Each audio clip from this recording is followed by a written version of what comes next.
So the next concept what we study here is swapping. Okay.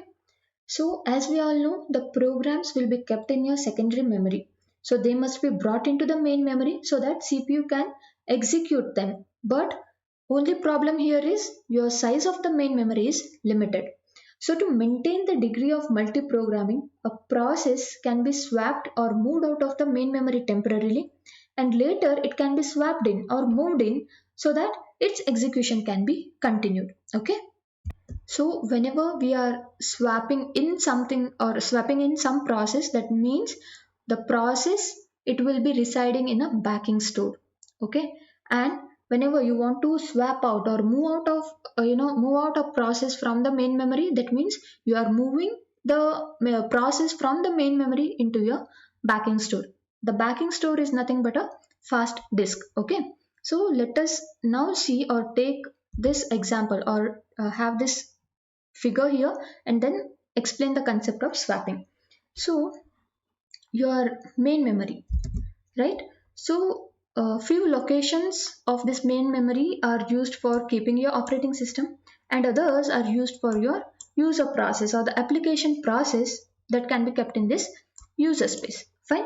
So we have a backing store which contains the process, say for example P1 and process P2. Say now that process 1 previously it was in the main memory. Okay.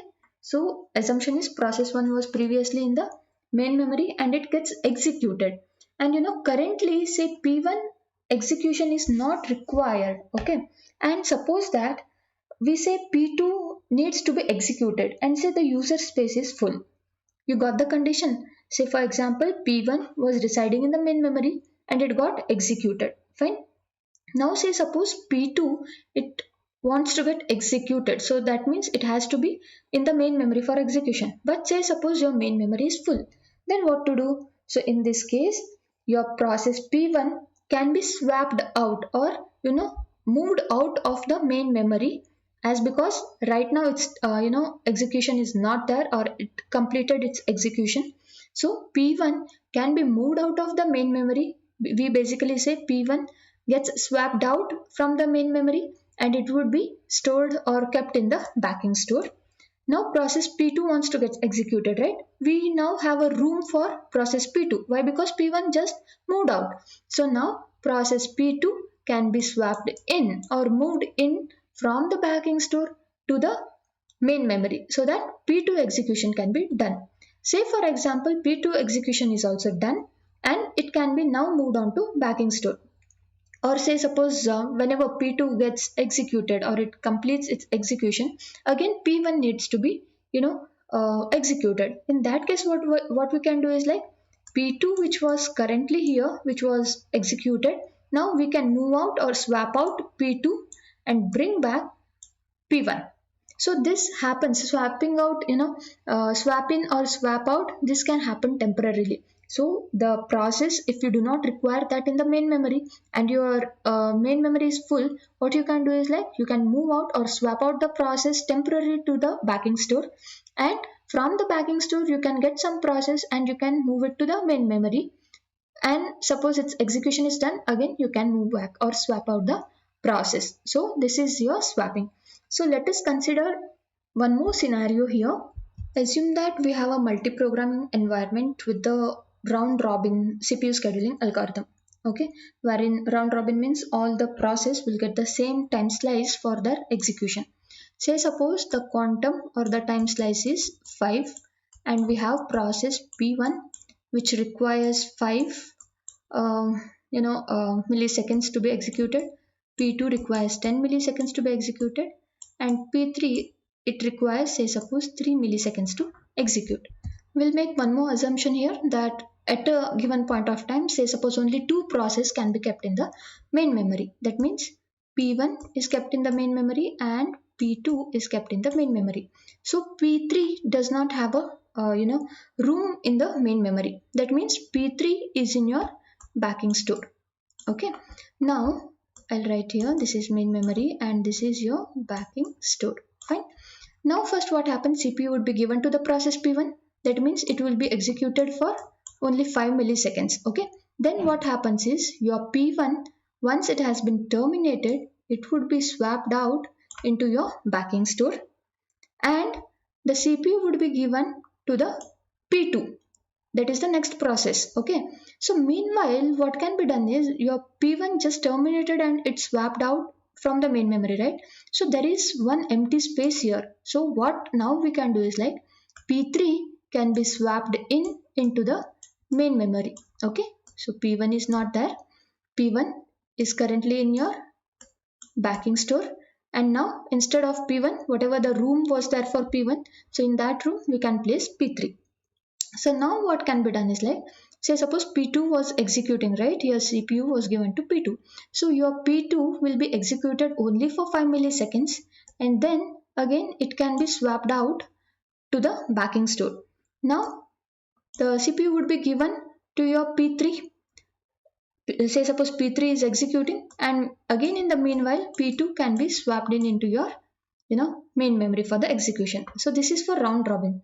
Let us say we have priority scheduling. Okay, so if a higher priority process arrives and it wants service, the memory manager what it does is like it swap outs the lower priority process, and then it will load and execute your higher priority process. So once your higher priority process it finishes the task or it terminates, your lower priority process which was in the backing store, it can be now moved into your main memory and its execution can be completed. So sometimes your swap out is also called as roll out.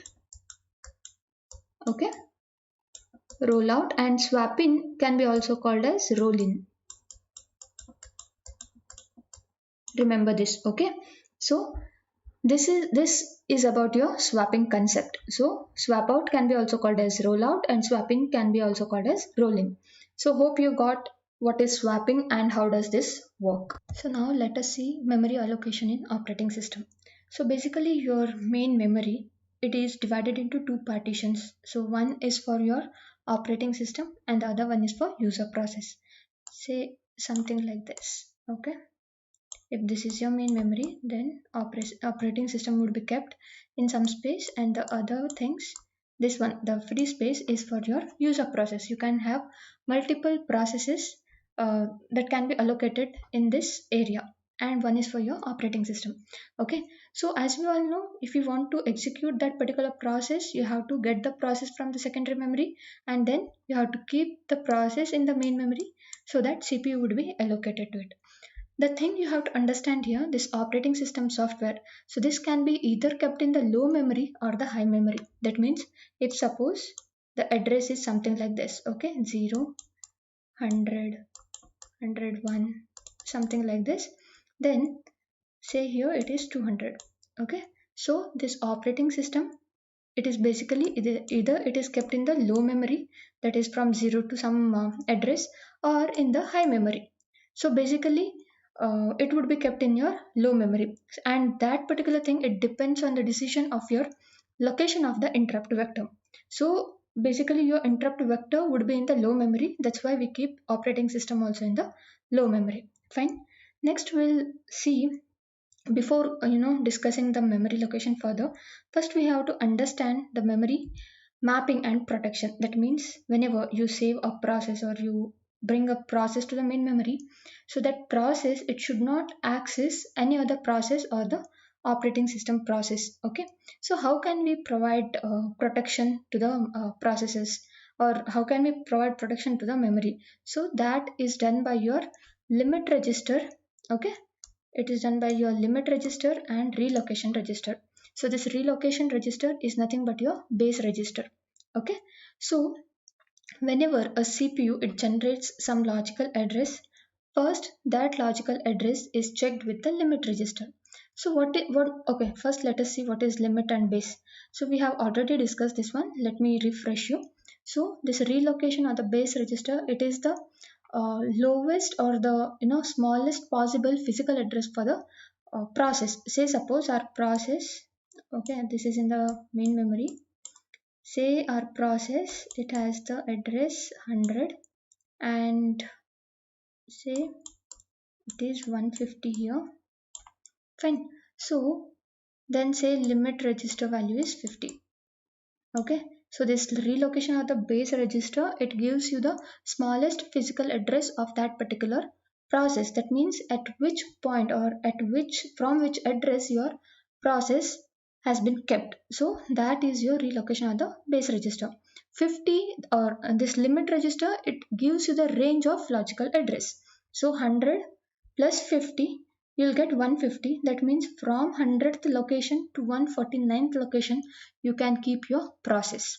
Okay, so whenever you have this limit register and relocation register into picture, so how can we provide protection is by checking the logical address which your CPU generates, whether that particular logical address is less than your, or it should be less than your limit register range.